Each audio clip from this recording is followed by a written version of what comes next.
আমাদের বিমান বাহিনী থেকে শুরু করে নৌবাহিনী, সেনাবাহিনীর যে আমাদের টেকনোলজিগুলো রয়েছে, এগুলো যদি আমরা উন্নয়ন করতে না পারি তাহলে ভবিষ্যৎ বাংলাদেশে একটি ধ্বংসস্তূপে পরিণত হবে। আমরা দেখেছিলাম সেখানে রানা প্লাজাতে ফায়ার সার্ভিস ফেল করেছে। বিভিন্ন প্রাকৃতিক দুর্যোগগুলোতে সরকারি যে সংস্থাগুলো রয়েছে সেগুলো আমাদের ট্যাক্সের টাকা শুধু বেতন নিয়েই তারা মাঠে বসেছিল, বাংলাদেশের মানুষকে রক্ষা করতে পারে নাই।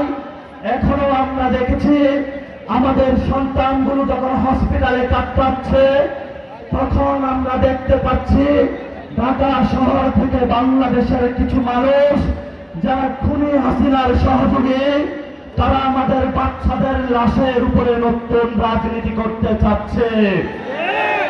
আমরা বারবার রাজপথে নেমেছি।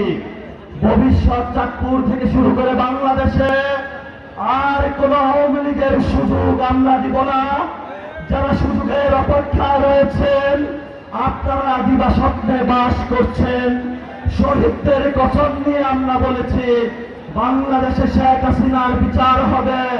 মুজিববাদ ফিরতে পারবে না, আওয়ামী লীগ ফিরতে পারবে না, বাংলাদেশে আর কখনো যুবলীগ ছাত্রলীগের জায়গা হবে না। আজকের এই ভোটের মধ্যে যারা যুবশক্তির আহ্বায়ক থেকে কেন্দ্রীয় কমিটির সদস্যবৃন্দ, শ্রমিক উইং, চাঁদপুরের এনসিপি এবং আমাদের মা বোন তরুণ যুবা যারা উপস্থিত হয়েছেন, সবাইকে আমরা ধন্যবাদ জানাচ্ছি। বিভিন্ন উপজেলা